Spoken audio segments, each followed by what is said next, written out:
Welcome to the Nerd Party.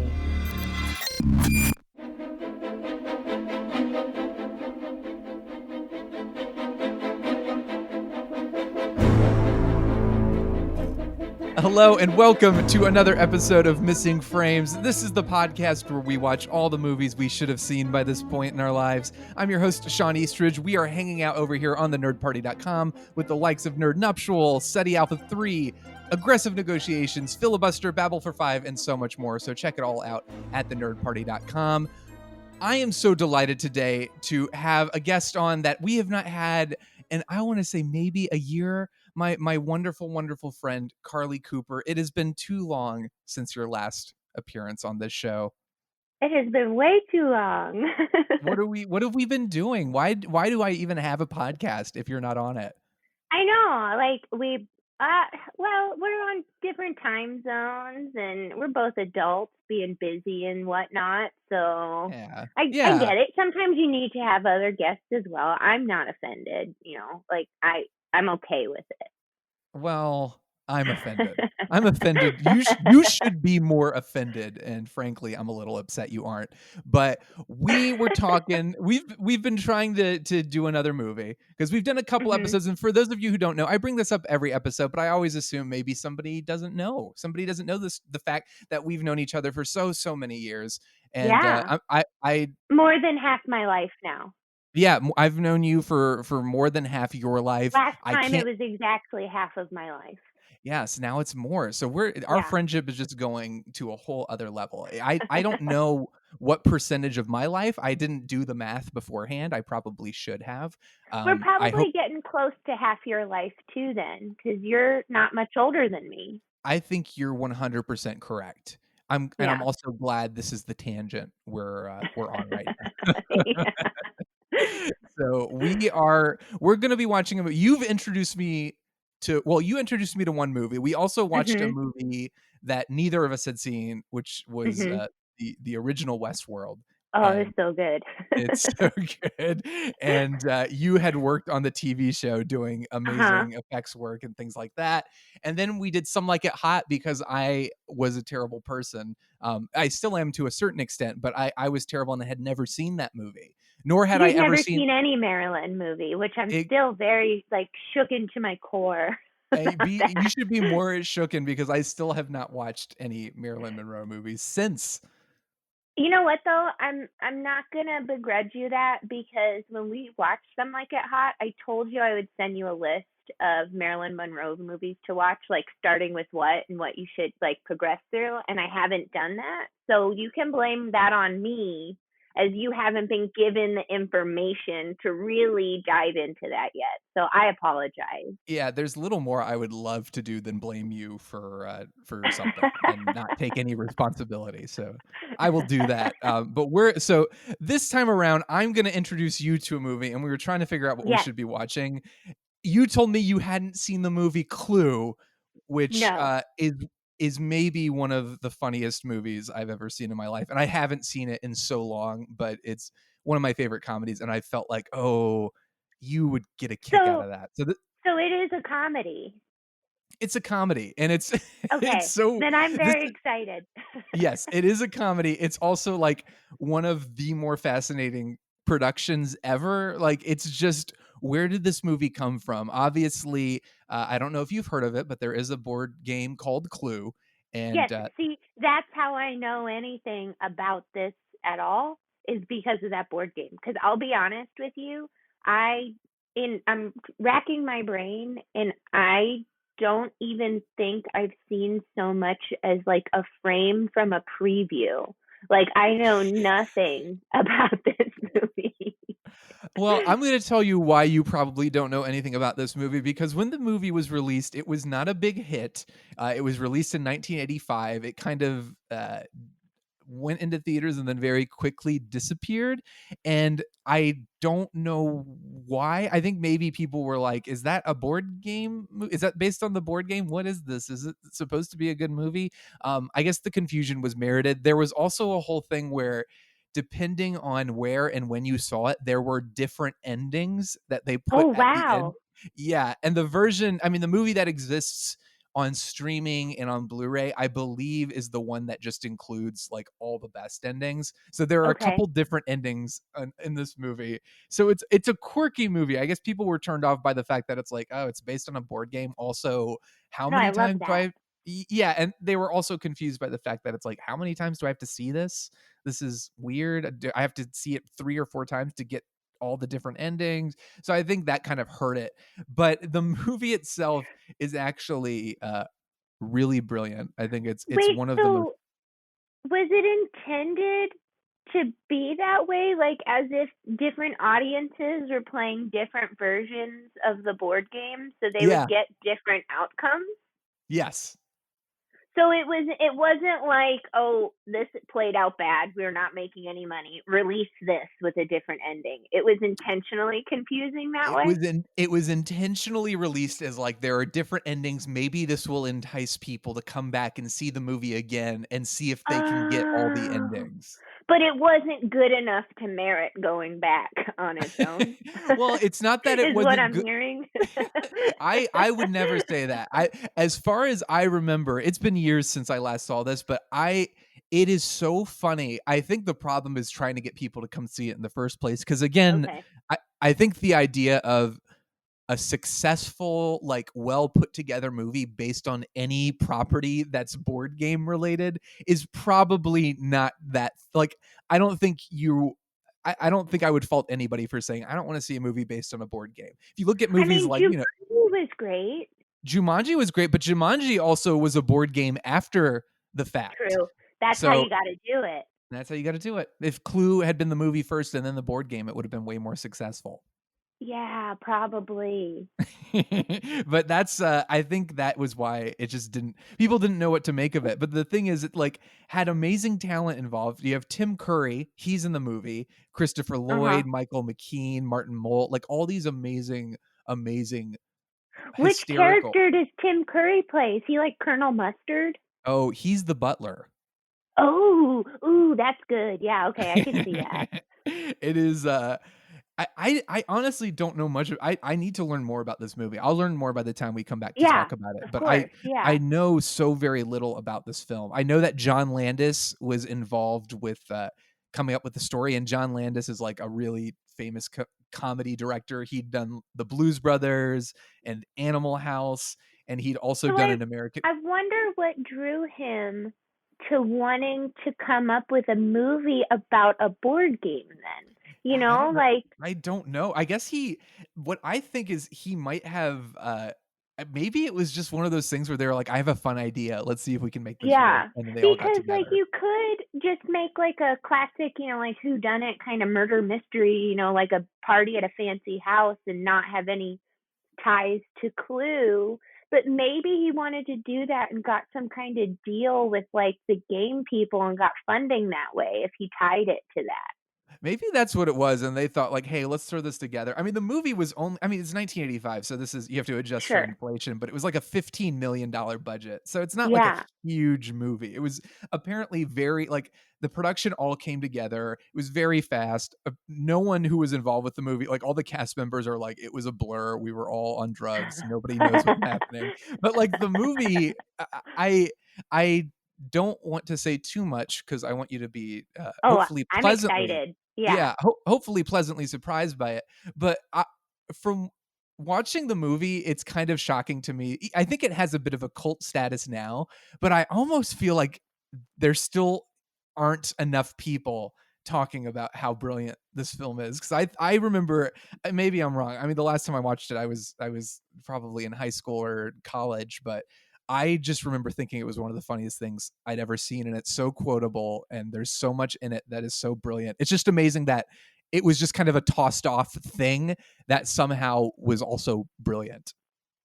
Well, now I'm really excited that I've like not seen this so that I'm able to have this experience with you of like hearing your excitement about it. Like now I kind of maybe get how you felt a little bit when I introduced you to Some Like It Hot. Yeah, I think you're gonna like it. I think I'm you're gonna like it. I'm sure I will because I like quirky, like weird movies. Like I grew up liking Monty Python and I don't know, like just like weird outlandish humor where and I love the game Clue. Like I remember that being a game that I liked a lot as a kid. I mean, okay, let me just ask you this because I'm wondering how much it is based off of the board game. Is there any addressing to like the lack of ability for people to just move freely without or throughout the house or the castle? Like, do I people am like, oh, you can only like, go this far and I'm gonna play coy and say you'll have to find out, but I'm also okay. playing coy because I don't remember. Okay. all I rem all I remember is the movie is it reminds me a little bit of like the Lego movie. I don't know if you saw that, but the Lego movie was almost way more brilliant and clever than it had any right to be, considering it was Uh-huh. just like it's a Lego, it's a property, let's make a quick buck. It was like way more Yeah. thoughtful and sweet and funny than it had any right to be. That's It kind was of so how I feel good. about I loved that movie. yeah, that's kind of how I feel about Clue. Where Clue is, it's not like a heartfelt movie like the Lego movie is, but it's just as zany and madcap in a way that's like, this is too good to be just a movie that's based on a board game. But also the way they reference the board game is very clever and Do fun. you think that it's a little bit or it was a little bit ahead of its time? Oh, for sure. I think that's why the movie didn't do as well. But it's definitely, there's some Monty Python vibes in it. You brought that up. There Yeah. definitely, I think that's why you'll like this, because there's that sense of that comedic styling. But I think it's maybe because people again would not expect a movie based on a board game like Clue to actually be Right. clever and fun and a great comedy on its own terms. The brand of Clue almost hurt it in a way. Like, it could have just been a completely random murder mystery, but the fact that it's Clue gives it that extra edge to be more special in a way. So I think it's ahead of its time, but also it's it was ahead of its time in terms of it could have been like a really cynical cash grab, and maybe it kind of was, but it was also a bunch of really talented people came in and made it something special, which I think we see a lot more nowadays. There's still things like, there's the Battleship movie, which I've never Oh, seen, I but I'm didn't see sure that. Not interested. no, I'm sure it's terrible. No, but if But you that think about like the board games that they had to choose from of what to make a movie about, like Sorry, couldn't really do anything with that. Chutes and Ladders, that would be not so great. Like yeah, just people sliding around Mousetrap. or yeah, mouse. Well, they did do a Mousetrap movie, didn't they? Oh no. I wonder if it's as good as this one. I'm gonna guess not. Even though I haven't seen this yet, now I just have really high expectations because of like you knowing my sense of humor and like me understanding like your appreciation for silliness and whatnot. Like I feel like I'm going to very much enjoy this. Yes. I'm almost nervous. I'm now like, "Oh, have I hyped it up too much?" Again, I haven't seen it in a while. I'm basing this choice off the fact that I remember loving it from my high school years, and also Yeah. the fact that I saw it a little bit more recently and just thought it was the most brilliant thing ever. So I think Yeah, and I think I'm we're in glad for a we treat. chose a fun, like lighthearted movie versus some of the other ones that were a little like more darker or like scarier or whatever. Because I feel Yeah. like now's the time for people to maybe watch something that will make them laugh instead of something that Yes. scares them. I was gonna say, when we picked this, I was like, "This is good. This is better than, like, something Yeah. really depressing." I think we all need a little bit of a break from all the crazy, like, coronavirus stuff, and yeah. Yes. But Yeah. all these people, no one is social distancing in the movie, but they are all stuck in a house together. Oh, So so I they're think like that could quarantined they're in a quarantined. They're self way. Yeah. in a way you could apply that. There you go. There's a social commentary that's very ahead of its time. Who would have Yes. thought Who that would they have could have thought? predicted COVID-19? But Is there I anything maybe about hand washing? maybe there, I hope there is. I'm okay. So I think we should just agree to try and find as many references to what's Parallels. going on today and talk about how ahead of its time Clue was and how it actually predicted this happening and how itself was a clue to our future. I love this. I think we should do this. Let's make this happen. Conspiracy theories in Clue. Clue. Clue called COVID-19. That is the pitch. That's the You pitch of heard this it episode. here Okay. first. We're about to find out how accurate it is. So let's do it. Let's watch Clue, and we will be back to find out how much of COVID-19 it predicted. Awesome.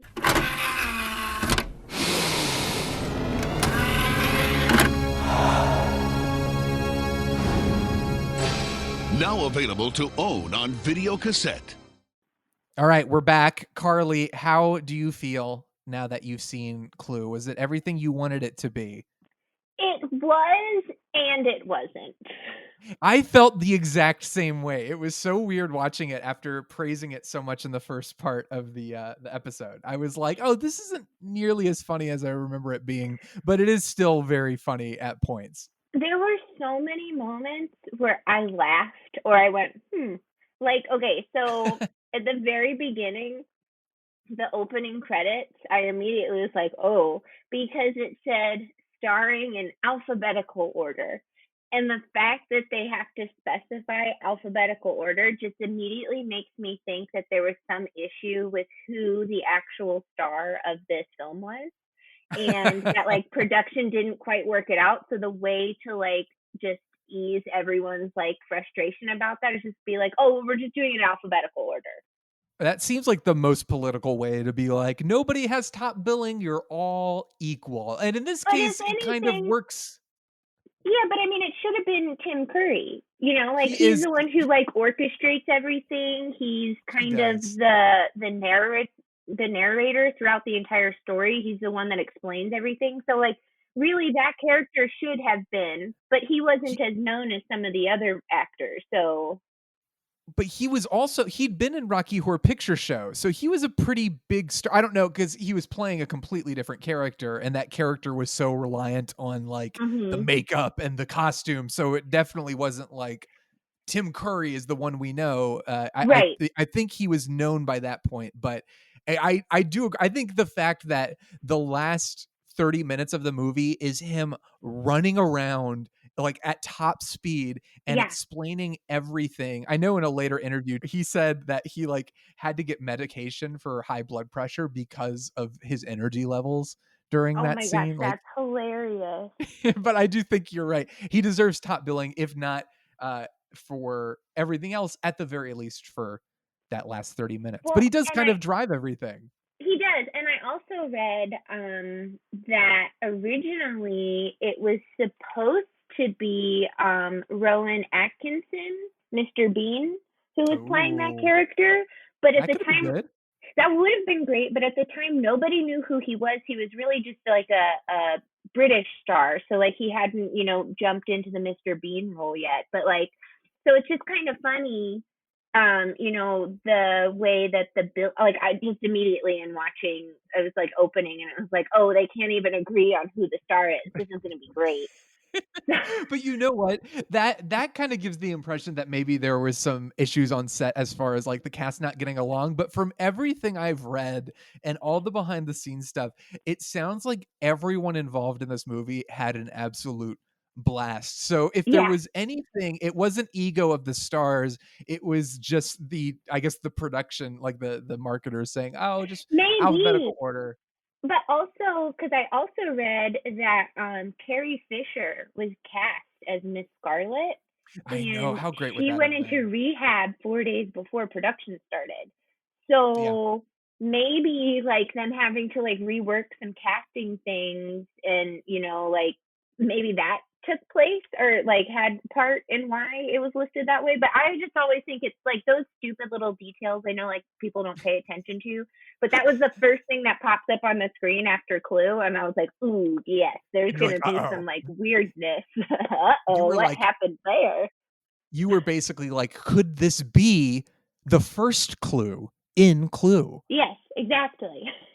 No, but then I love when we're being introduced to all the characters. I love, that Tim Curry's character Wadsworth, he carries like that bag of meat so that he can just give it to the dogs, and then he ends up stepping in like the dog poo. So then as people are introduced to him, he just like smells like shit Classic move. Classic move. Stepping in the dog poo. And then I love when we're meeting Miss Scarlet. And firstly, when you first see her, I was like, that coat, what's going on with that? Is it a hood? Is it a collar? Like, I liked it, but I was very confused about what it was. And She then looked when like she she's was like, from the future. yeah, it's like a Jetsons outfit. Yes. And then when she's trying to like get somebody to help her, she does the, kind of like stereotypical, like showing a little like leg or whatever. Mm. But instead of showing a little leg, she bends over the hood of the car and sticks her ass. I thought that was great. I also love Yeah. when they pull up to the house. And so Christopher Lloyd, it's crazy to think this movie came out the same year as Back to the Future. So Christopher Lloyd had Right. this, and obviously one was a much bigger hit than the other. But it was great seeing him in this movie, and I love when they pull up to the house. And she's like, "Why did the car stop?" And he goes, "Because it's frightened." It's like, Yeah, well, yeah. and then when she first jumps in the car and they realize they're going to the same place, it's not raining yet, and he turns on the wipers really hard. Yeah. Squeak, squeak, squeak, squeak. Sarah pointed that out too. She's like, "It's not raining," and I'm like, "I know." But then in the next scene it was. So it's Yes, like, and then it was pouring. yeah, then it was pouring, but it's just like those little details happen so often in this movie, and they're very like dry comedy. But I love that kind of stuff. I think that Yes, stuff is hilarious. So I was it's laughing great. at a lot of parts where I'm sure people would be like, "Why is that funny?" And it's like, do you not get it? I think that's part of the movie's appeal too. It's one of those movies that once you love it, you love all of it, and everything suddenly goes from being moderately funny to being the most funny thing you've ever seen in your life. That was what surprised me most. Is I'd forgotten about a lot of it, and I was like, I know this movie's funny, but the first 20 to 30 minutes or so, I was like, this feels kind of slow, and it's a little dull, like as they're introducing characters and they have these little bits. Yeah, But like the I. dinner table and Mhm. setting up the mystery and everything, I was kind of like, this is kind of It boring. was, and the whole time, like while I was watching it, I was thinking, why are any of these people here? Like, Yeah. you get a strange letter in the mail saying that it would be in your benefit to come to this dinner, signed a friend, and I'm like, well, like I wouldn't go to that. Like that just seems like a recipe for disaster. And then you find out they're being blackmailed, so then it makes sense why they're there. But then throughout the course of the movie, there are so many opportunities where they can all just leave. And then Yes. that's the end of it. And nobody does that. I think they're all like, they keep coming up with excuses. Like one person's like, I'm going to leave. And the other person's like, if you do, I'm going to tell the cops you did it. So they try to come up with Yeah. ways to keep them all in the house. They do a pretty good job of that. And also there's, you have to take it with a pretty big grain of salt because the movie is almost knowingly absurd. Like it's Oh, it is. so Like the first absurd. time you meet the maid, she's just jiggling, and the Yeah, whole point is you're staring at her boobs. Like that's the exactly. point of that character, which apparently is why she was even cast in the first place, Colleen Camp. Yeah, Jonathan the Lynn, the direct. director, he said Yeah, I think he's made it. He's like, yeah, that's basically it. because Madonna was up for that role.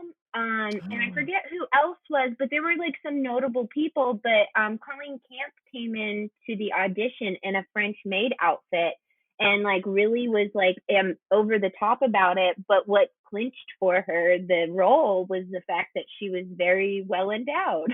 And I do love. I love that the director is like, yeah, yeah, I'll admit it, and Yeah, but that's which is that. hilarious because I mean that character really like what maid honestly like would dress like that? Like you're not protecting yourself from any of the chemicals you might be using or No, dust. I It's wondered. I couldn't absurd. figure out. I was like, whose maid is she? Is she Mr. I guess she's Mr. Body's maid. So I was like, well, I guess the sleazy guy would make his maid dress like that. That was the Yeah. only justification I could come up with. And also, it's just again, it's ridiculous and absurd. And Yeah. I like so the first 20 minutes, I'm like, oh, I love all these actors. This is all great. Mhm. But nothing. It's not like the jokes don't really start landing until Mr. Body is killed, or allegedly is killed. He's Yeah, killed a I couple mean, times. I thought there were some funny jokes like throughout dinner. Just a couple little like offhanded things. Like I love Mrs. Peacock where she was going on and on and on and on and on and would not stop talking. And then she's like, "This soup is Right. delicious." And then about Miss Scarlet saying that she'll eat anything. Like there were a couple jokes in there that were pretty funny, but you're right. Like it wasn't really like I think it was a lot of missed opportunities in the first 20 minutes where they weren't really like obvious jokes. That's where you have to kind of really like win over the audience, and it takes a Yeah. little bit of time. And I think, again, I was thinking of it from the perspective of audiences who saw the movie, and not a lot of people saw the movie, but I No. imagine you're kind of you're kind of sitting there waiting for it to be hilarious, and it's kind of like, this is moderately funny, and then about 20 minutes in, then it starts to get really goofy and wacky and slapsticky, and everybody Yeah. is running around and being crazy. Yeah, but to your point, it's hard for you to maybe care at that point because you've already been 20 minutes in and you're like, oh, now? Like, yeah, so I feel like if it had maybe picked up a little bit quicker, I might have enjoyed it a little bit more. I thoroughly enjoyed it. I did think it was really funny, but I do think that there is some kind of like nerve to a film to spend the last 20 minutes going over everything you've just seen. And it's like, yeah, we all saw that. And that was a bunch of stuff that we didn't care about and was boring. So now you're making me re-go through all of that when we were Right. all there. Yeah, I think in those moments, Curry really sells it. It's really, Yeah. I imagine reading those lines in the script, it was like, this is going to be terrible unless Tim Curry goes insane and just starts Right. running around like a crazy. Because it's just recounting like, and then we went here, and then we ate here, and then we were in here, and then the cook was in there. So it's just it is absolutely manic. I think probably what really works about this movie for me, because the problem is it's not, the characters aren't well drawn, but the actors playing them are so funny and bring so much Mm-hmm. personality to it. Everything on the page is kind of like, this is okay, but then there are also like very clever lines like, she threatened to kill her husband in public, and she's like, why would you kill your husband in public? And she goes, and Yeah. Tim Curry responds, I think she meant to say she threatened in public to kill her husband. There are lots Yeah. of really great smart lines like that I love, that always make me laugh. And then there are like simple, like goofy, slapsticky things that happen Mm-hmm. that are so they're almost juvenile. They're so Like the simple. Like, first fight scene that happens with yes, Mr. Body, and he does that like that 2-finger poke in the eyes. right. Oh my god, it was like that's ridiculous. So why is this happening? Well, even like Yeah. when Wadsworth is yelling, he's like, I'm shouting, and the candlestick falls on his head. And for Uh-huh. some reason, I find that to be one of the funniest things I've And ever then seen in my also life. when they were talking about all of the blackmail and the reasons why people were being blackmailed, and you find out that Mrs. White, I guess, chopped off her husband's junk, Yeah. all of the men simultaneously crossed their legs. Yes. There's a lot. This movie is almost bordering on the brilliance of a movie like Airplane or The Naked Gun, Mhm. that similar brand I of was comedy. listening the And whole time I was watching it. yeah, it's always almost there, and it never Yeah. quite reaches that level of brilliance, but there are things in the movie that are that funny. Like, there are moments that are so funny that I'm like, this is just great. Like, they're like, oh, what about the cook? And they go into the kitchen. They're like, oh, nobody's here. And then she falls out of the closet, and he's Yeah. like, oh, I didn't do it. Also, can somebody help me? Seriously, can someone help me, please? That And Mrs. stuff is Scarlett goes over there holding a cigarette, just kind of looking at him, and nobody helps him. right. Yes, exactly. There are lots of little moments like that that I think it gets even better the more you watch it. I But feel like part of the issue might have been the fact that this movie and the style of like comedy that it is would have really been better suited for an adult audience. And if they had leaned into that and not made it, obviously it's based off of board games. So they're expecting, it needs to be kind of like a family movie where kids can go see it too. But if Yeah. they had really leaned into that like airplane style and a little more adult humor, because sure, it is a game, but it's based off of a murder mystery, which isn't really like a child theme or like a family themed movie, like it being about Yeah. murder.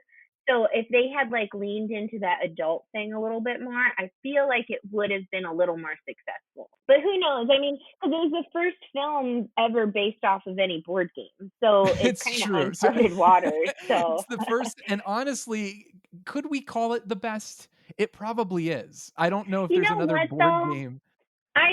Okay, I know that we talked about how Jumanji was based off of the movie, like the board game was based off of the movie, but I think that the revamping of the Jumanji movie, the first one, I haven't seen the second one, but I think they did such a good job on handling like how a movie, like from a game and like the gaming aspects of it. I think that the first new Jumanji movie that came out like did an excellent the one with the job. Rock?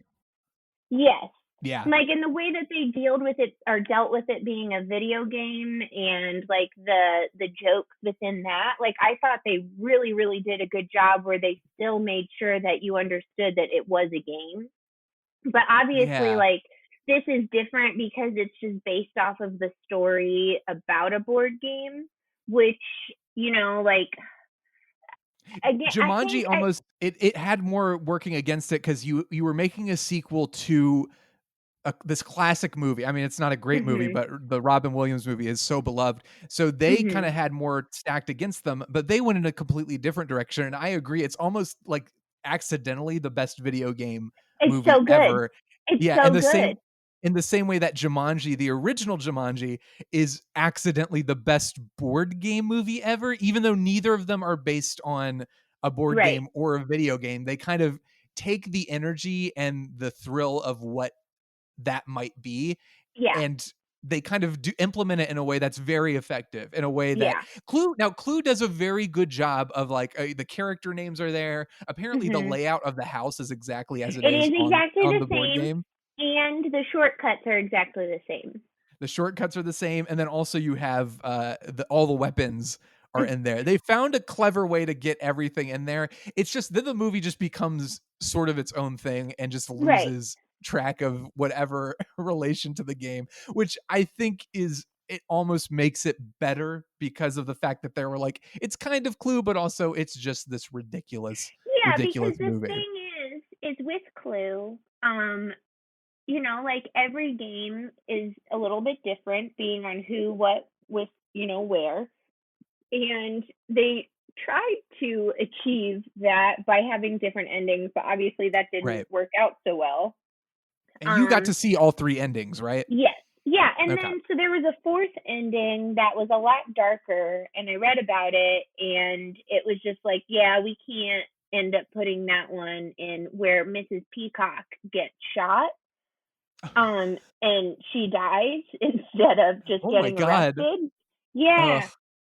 But so, and what I also read is that like some theaters were posting A, B, and C along with like Clue, like what times that they were going to be playing which ending, so it wouldn't be such a crapshoot of you being like, am I going to go see the same ending again? You would kind of know, oh, I've already seen A, so I want to go see B. But I think the problem is that the movie itself, like aside from that ending, wasn't successful enough for you to want to go back and see another way that it was told, especially because like the last 20 minutes is just him running around showing you what happened. So it's like, I'm going to have to rewatch all of that just to get this last 3 minutes to be different. Exactly. And I think the other problem is the first two endings are fine, but they're not. The most satisfying ending is the last ending that ends with like, they're all guilty. They all did it. And also it has the amazing line where, what's her name? She's talking about like, I was so mad. The flames on the side of my face. Like that line is so brilliant and is so like such a quotable line and one of the most iconic lines from the movie. Can you imagine seeing the movie and not getting one of the best lines? It also has the other best line, one of my favorite lines that I've used constantly, which is, I'm going to go home and sleep with my wife. Like, I that know, and then line it like is freeze frame. that is such a wonderful ending. And the other two, and I was thinking about it as I was watching. I was like, if that had been the end of the movie I was watching, like the chandelier falls behind him and he goes, whoa, that's not a good ending. And the second No. ending, I can't even remember exactly what it is, but that one wasn't that satisfying either. The only really satisfying ending is the third one, where Michael McKean is as Mr. Green. He's like, I'm actually an FBI agent. They're all guilty, and now I've got this great punchline at the end. Yeah, That's the because the only whole ending time that he thinks works. he's gay, and then he's like, "Now I'm gonna go and have sex with my wife." Exactly. It's so funny. It's just a goofy line and it's hysterical, but it's true. It's like, I completely get why this movie flopped. Like you said, the movie itself, like the first, it's only an hour and a half, so it's a short movie, but it was even shorter without the extra ending. So you're talking about a Yeah, movie that's less than 90 minutes that is yeah. manic and energetic, but also, depending on which ending you got, kind of underwhelming. So there is no reason why you'd want to go back. I know Roger Ebert in his review really criticized the movie. A lot of people, this movie got slammed critically. A lot of people, I think, were really, I don't know that they were looking at the movie so much as they were looking at the marketing scheme behind the endings of Right. the movie. And I And I completely think get that's that. really what it was. Like, I Yes. feel like they were kind of attempting something that they thought was like a surefire, like, oh, you know what? Even if this movie doesn't do well, if we have enough people that like it enough that want to go see it 3 times, it'll make it seem as if it's more successful than it really was. And unfortunately, like I actually looked up the movies that came out the same time of year in Oh, that what else did? December 1985. Okay. So they had Spies Like Us, which came out 2 weeks Okay. before, or not even, it came out on December 6th, and Clue came out on the 13th. So like a week before. The Jewel of the Nile came out on Oh, December wow. 11th. And The that's a Color sequel to Purple, Romancing the Stone, which is really popular. yeah, The Color Purple came out on December 18th, and then Oh my on God. Christmas they had, this is ridiculous though. Howling 2, Your Sister is a Werewolf. Murphy's Romance, which was a huge box office hit.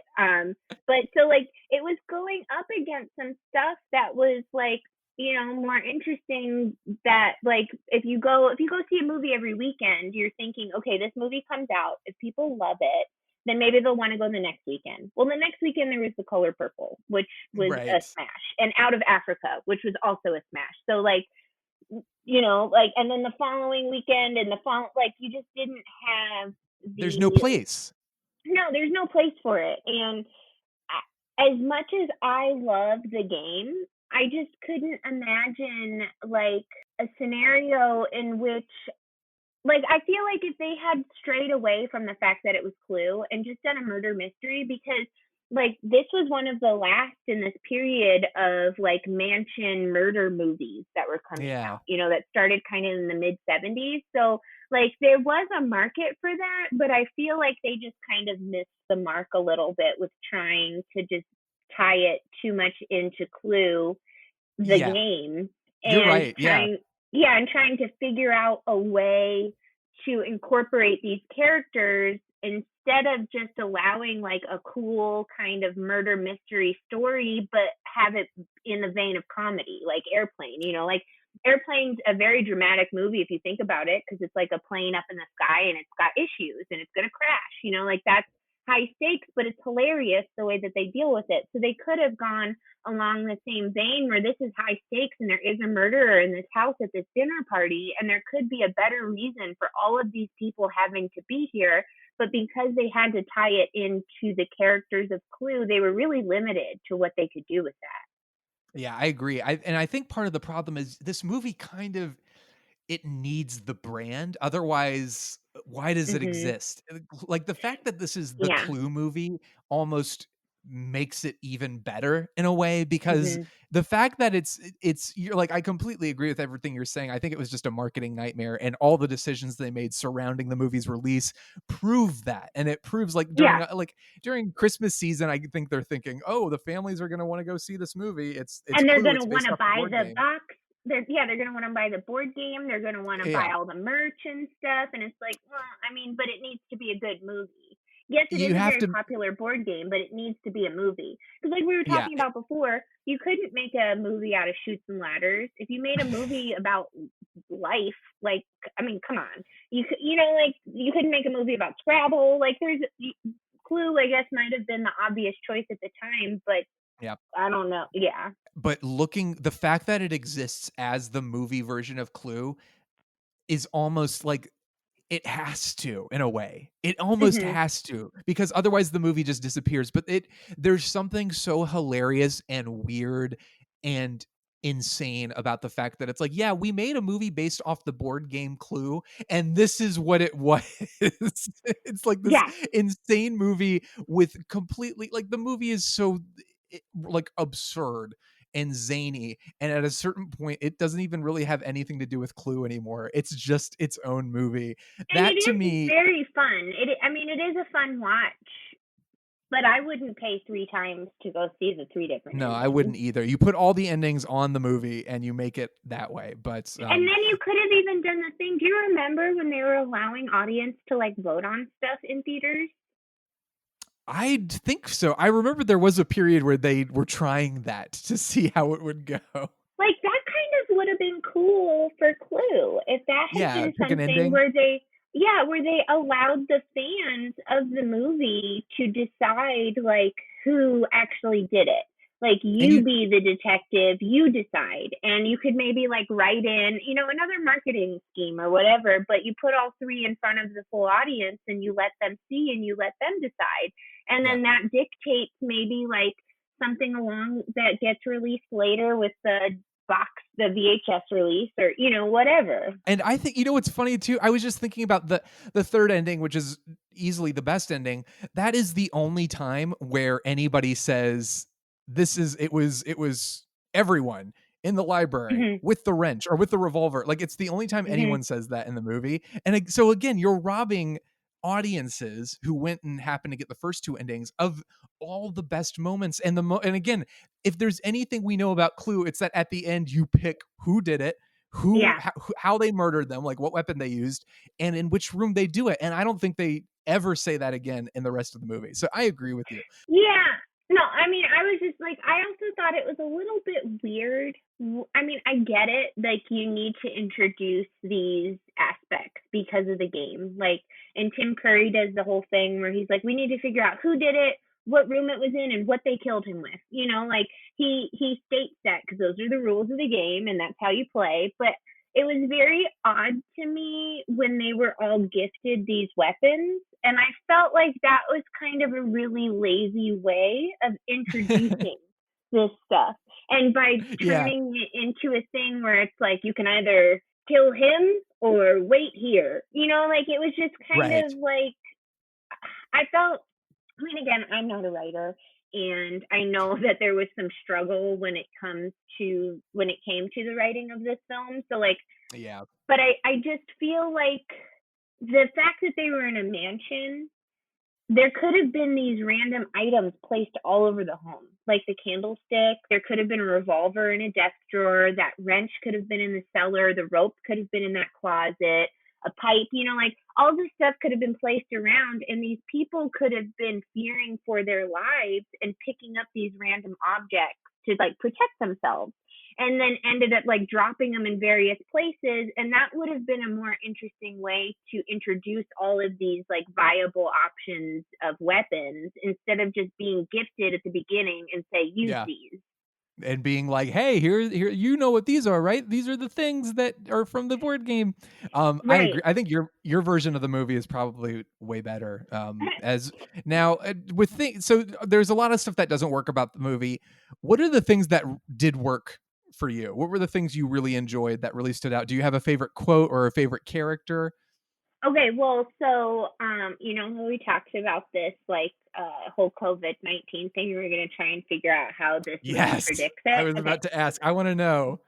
So, when they were talking about how Mr. Body was blackmailing everybody, and they were talking about how our Tim Curry says, of course he wasn't gonna, let it go. He found a way to make money off of this opportunity. So what's more American than that? And of course, it immediately made me think of their toilet paper crisis.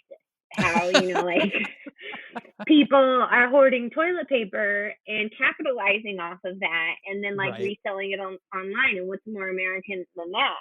So And then Clue called the toilet paper hoarding. We've got that. yes. All right, perfect. And then there was also another line, I forget who said that, but they said Armageddon is upon us.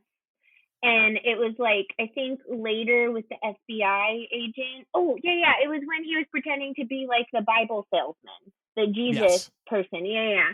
And that, of course, we're dealing with the end of the world right now. So there Right. were a couple things in there where I was like, okay, I could see it. But I really enjoyed genuinely, I really enjoyed the aesthetic of the movie. I really liked the feel of the mansion. I loved the costuming. I thought that was great. I was a little indifferent with the ideas that they chose to do the opposite color palette for the Yeah. female characters. With Miss White, she was in all black, except that one time you see where she takes her coat off and it's got this beautiful white satin on the inside, and Right. that was a moment, and I loved that. And then Miss Peacock, her Looks like a colors were more peacock.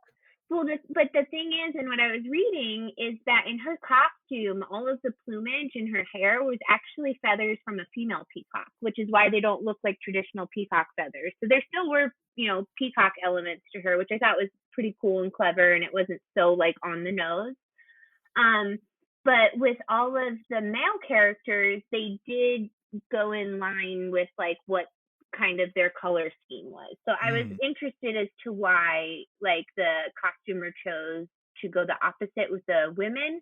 But I mean, that's a minor thing, not everybody pays attention to that, but I'm a big fan of costuming elements. No. This is good. This is great. And then I loved all of the silly camp that was in it, and that was just kind of so iconic in the 80s, with a lot of the okay, so when they were when Tim Curry was running up the stairs at one point to explain what had happened, and he's dragging Miss White with him, and he Oh just my kind God. of leaves her in the middle of the stairs. I love that so much. I was And laughing she so just falls hard. over. Yeah, and then when they were all trying to decide who they were going to split up with, all of the men wanted to go with the French maid except the gay character, which that was really Right. funny. And then he was the one that ended up being stuck with her. So there were these really funny jokes within that. I mean, and of course, if you get to that one end where you realize he's not gay, but the other endings he is. So that was kind of a little bit, I think, frustrating, where the endings didn't necessarily mean that anything that happened in the beginning stayed the same. Yes. It would. I feel like it would have been more effective if in the beginning the things his character being homosexual, that should have carried through all the way to the end, or it should have been revealed he wasn't actually homosexual in every single one of those. Yeah, it's very frivolous. So it makes the movie is kind of runs with this vibe of it's just tossed off in fun, which it is, but it also is tossed off Yeah. in fun at the expense of genuine meaning. And you're right, Yeah. having those multiple endings just reminds you of well, what's the point of all this? None of this actually meant anything. If we have two or No. three different endings, which ending is the real? And of course they say, but this is how it really happened for the third one. But having multiple endings in the first place is kind of so none of this really matters at the end of the day. And I think that's the vibe of Clue in general, is it's fun, it's madcap. You're not really going to be invested in it more than that. Speaking of funny moments, another moment that I think I will laugh. This is something where I will laugh every single time I see it, and not All just right, like a let's hear it. chuckle. I will flat out laugh.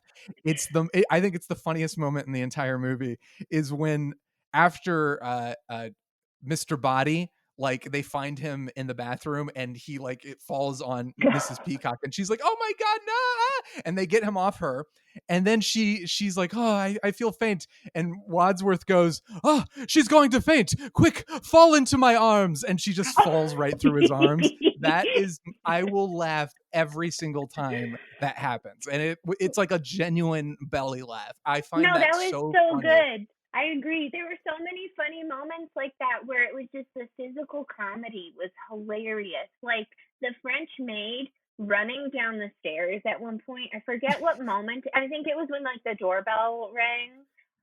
They're all running down the stairs. The way that she runs down the stairs is some of the most exemplary physical comedy I've ever seen in my entire life because of just how she's running, but because of her like need to constantly be jiggling because that's like her character that you always need to be focused on her heaving breath. Like it's just it's amazing. There's so many moments where it's hilarious, but it is very far and few between, and they're so minor and they're background detail moments, you know? Yes.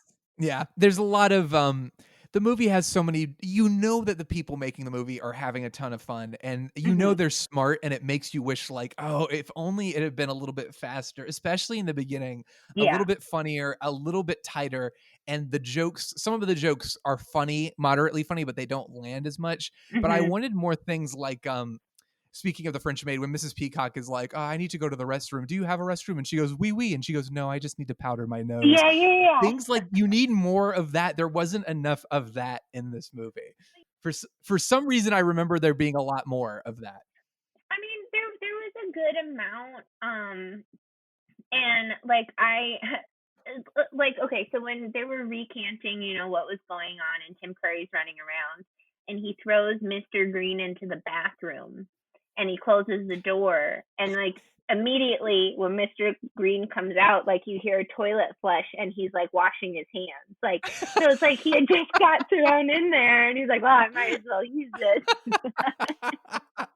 That's what I also think. This movie, if you're a fan of this movie and you love this movie, there's a lot you can find in this movie to justify your fandom. Like I was going to ask you, the movie is obviously a cult classic now, which is Uh-huh. really nice vindication because it seems like everyone involved really put their hearts into it. They had a Yeah. lot of fun making it. Do you think the cult classic status is justified in this movie's case? Can you see why Oh, people love it? 100%. I mean, like some of these characters are making out with the dead bodies to try and like convince the police officer that nothing like nefarious is going on. It's just, kind of a sexy party, and like he's like, "Oh, nothing illegal in there. Just a couple people having a good time enjoying Right. themselves." Like Right. that when that was happening, and Mrs. Peacock and I forget, I think it was maybe Colonel Mustard. They were holding up the chef, and she's Oh my standing God. behind her and putting her Yes. hands all over his back, and he's holding on to her, and it's just like, oh my god, like this is so insane and nutty, and so I totally get why people like it now, and I completely see why it missed the mark then. I Oh, for do, sure. however, think that if it was done exactly how it was done, like same script, obviously different casting because of age and whatever, but like same exact script, and if it was done the same exact way today, I still don't think it would be a hit, and I don't think there would be a cult following. I feel like a big part of the reason why it has this cult following is because it's of the era of these 80s movies that just have this charm to them because of the time that they're from, that people have this nostalgia for. I think it's that, but I also think cable TV had a lot to do with it. That was the first way I Yeah. saw it. It would play on cable all the time. So Oh, people, okay. this is the era of films that were like kind of forgotten and nobody, like A Christmas Story. is another good Mhm. example. A Christmas Story was not a big hit. It had mixed reception, but then because like I don't know if it's TNT or TBS, they did their 24-hour marathon of A Christmas Story. People Mhm. started watching it, and all of a sudden it took on this like status of this golden classic film. It's kind of the same thing with Clue. Clue isn't as good as A Christmas Story, not Yeah. close, but Clue had the Right. same sort of like it's just on. I remember being a kid and just being like, "What is this movie? This is Clue. This is based on the board game Clue. This is so funny. Like this is so random. What a strange thing." But I think that's what happened. I think a lot of the movie, and of course that doesn't happen anymore. Everyone is streaming movies, so a movie that Mhm. would be released today wouldn't go to cable television. It wouldn't find that same audience that's just flipping through the channels looking for something to watch. We have too many options. Cable Mhm. television isn't really a thing anymore. It's slowly disappearing. Streaming would make it impossible for this movie to have the Yeah. reputation. That kind of speaks to what you're saying, but I think also the mood of like through the through the 90s all the way into the early 2000s, this is the kind of movie that you could find and discover. And it's harder. Like if you saw this in your Netflix queue, I don't think you would click on it. I don't know necessarily that you would unless you knew about it. I feel like honestly, I mean, like with what everyone's going through right now, we're so starved for like new content or just something that maybe you missed out on. I feel like it might get, like another bit of a revival. I mean, because it is streaming on Amazon, so like that's how I watched it. So it is available to people, and I feel like it is silly and it's fun and it kind of takes you out of, what everything that's going on, and it does give you this sense of nostalgia, especially if you grew up playing that game Clue and you grew up watching some of these actors and some of the other movies and some of the actors that are in, very successful shows right now, like Better Call Saul. Yeah. So it's just like I think yeah, it's weird because it's definitely a product of the time that it was in, but at the same time, like it was not.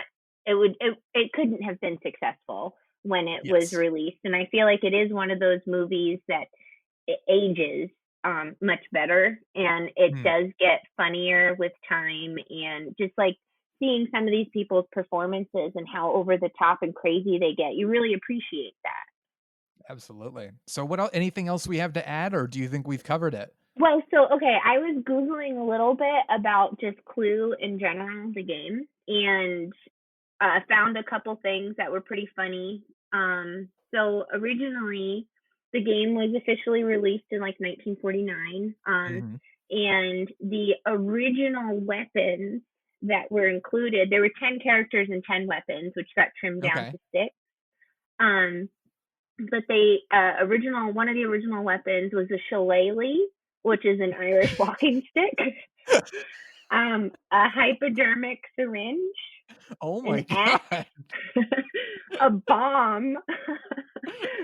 Wait like a second. Wait a second.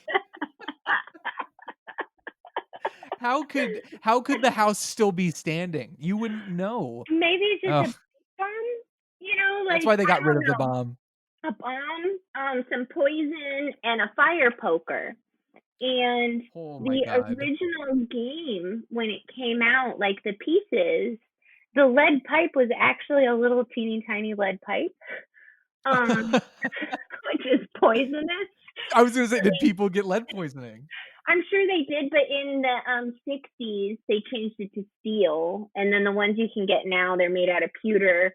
But also, one of the funny things, I guess, that I was doing in all this research, lead pipes, lead is actually too soft to be a pipe like that and to even be threaded. So like that wouldn't be a thing that you would use for that. It would To be like murder steel anybody. or yeah. So I thought that was kind of funny and interesting. So not even the board game Clue really makes sense at the end of the day, is what No, we're they didn't saying. quite get it right. But what's cool is that a lot of these board games, like the birth of them, were developed during World War II, when these soldiers had, like long times where they'd just be kind of waiting around during air raids and stuff. So the guy who actually developed it, Anthony Pratt, he created the board game Clue, which was originally called Murder. And Oh, then when it was turned it's into way Clue, more it was actually, straightforward.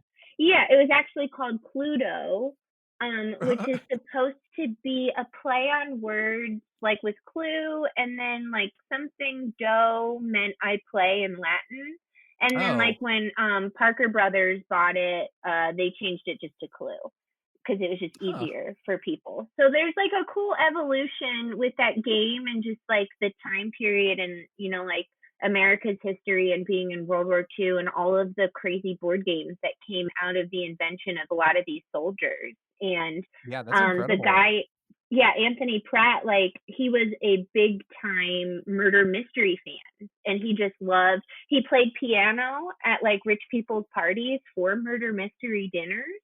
So like while he was in the war, it was just kind of a way for him to escape from that. And his wife actually helped him with the board game design and everything. And so, like, there's like some cool history with the game itself and just board games in general. And while I was like reading about how this movie got made at all, I forget who it was, but it was about I think it was one of the producers, Landis, or he was a director. Yes. Um, Yes.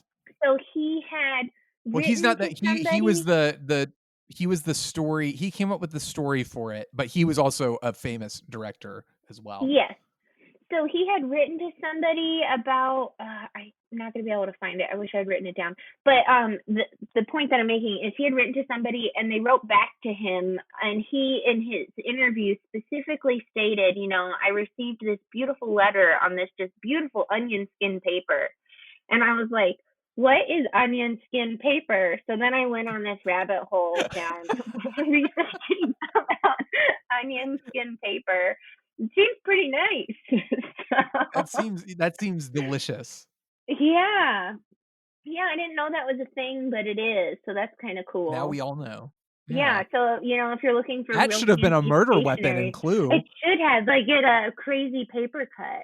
But it was just, I mean, I really enjoyed the movie, and I enjoyed getting to like read about some of the stories and the weird little facts that you know happened and going into making this movie and how it came to Yeah. be and the fact that you know it's successful now. I mean, like opening weekend, it made $2 million and it cost Oh, 15 to make. And I yeah. guess right now its gross, it's at 14.6, so it still hasn't made back what. But you know that's not a huge flop anymore. Like they're just It's you okay. know Yeah, it's yeah okay. It did its best, and you know what? I'm happy that this movie has found its audience now because it has enough charm that it doesn't deserve to be forgotten. It deserves no to have like people like praising it and lauding it and holding it up on this pedestal. It also predicted COVID-19. We should have paid more yeah attention. we I should mean, have social distancing, like there's yeah a lot of stuff about like if you go off in pairs, somebody will get murdered. I don't know. I yeah don't know. I'm trying to make this work, but no I agree with you though, and the fact that they were yeah, all quarantined in this house and they had yeah. multiple times to leave but they chose not to. Good advice. But then people kept getting murdered inside. Does that Yes, go but it's against? because they were together. They weren't Oh, you're right. social You're right. They didn't distancing. social That's distance. why. You're That's correct. exactly why. So we learned a lot from Clue, I'd say. Yeah. And on that note, I guess final ratings. We will say on a scale from 1 to 5, let's say flames on the side of your face. Okay. How many flames on the sides of your face would you give Clue? I'll give it 4. Oh, great! I Yeah. would actually. I'll give it 3.5. Okay. I mean I just because I had never seen it before, and I did think it was a fun watch. I agree with you that it was a little slow to start, but once you get past that, it is really fun. I do think it's a fun quarantine movie to watch. Um, Yes. it's free on Amazon, so If you don't have the board game Clue, why not watch the movie Clue? yeah. And the thing is you don't even need to have played the movie or played the game to Or the appreciate movie. the movie. Yeah. Like, that's the thing. It's like, you don't need to have played the game to think it's fun. But if you have Yes. played the game, it just adds this whole level of like nostalgia. Like for me, you know, like playing with my cousins and stuff growing up, and like, or my family, it was just a fun board game. And I remembered like always fighting over who got to be which character and like who got, you know, which thing. And so like I appreciated it on a lot of levels. I would not say it's the funniest movie that I've seen. No. And I did like the lack of blood in it, which I know I'm sure for like ratings purposes and, you know, for the audience and whatever. But it's like when No. people would get shot, there would be no blood. Yes, no one would really get all that murdered. They'd be murdered, but not that bad. Yeah. But I It was enjoyed nice. it. It was nice murder.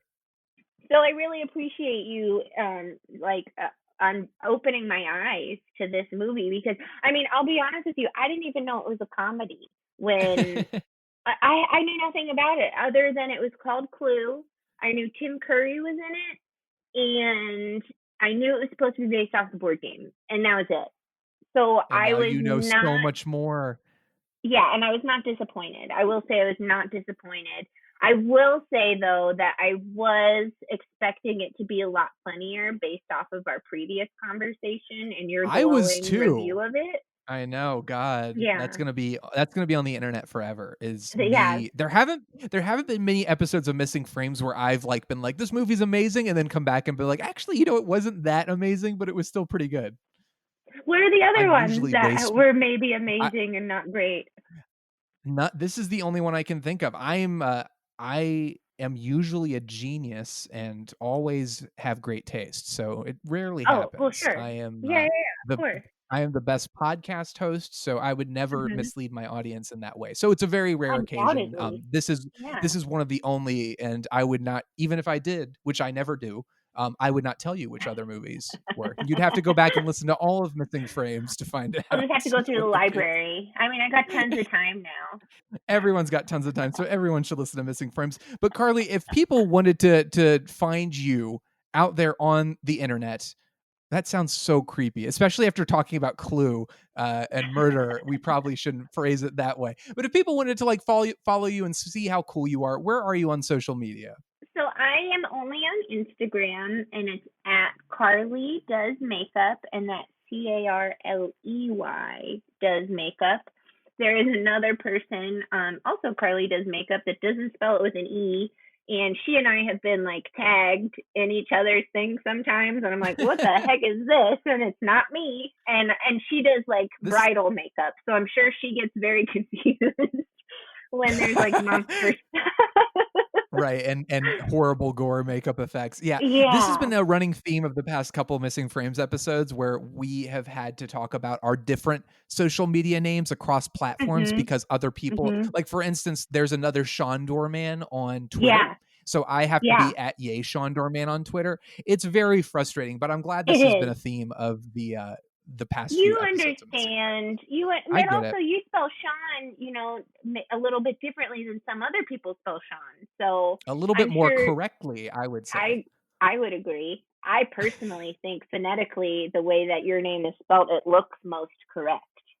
I would agree with that as well. And I think that people out there who also agree with both of us should go ahead and follow me at Shawn Doorman on Instagram, which is, again, the correct spelling of Shawn and Shawn Doorman. And really the only Shawn Doorman you need to follow. There are no others. But why would you follow any other?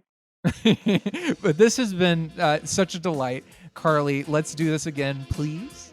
Yes, no, I would absolutely love to. I always love coming on talking about movies with you, and you know, I love that I introduced you to Marilyn Monroe and you introduced me to Clue. So to French Maid. We'll make it happen. It'll be great. It'll be good. It'll be great. Thank you for being here, and thank you everyone for listening. We will see you soon. Will we see them soon? No, stay safe, everybody. Stay inside. Stay safe. Yeah, we're not going to see you anytime soon.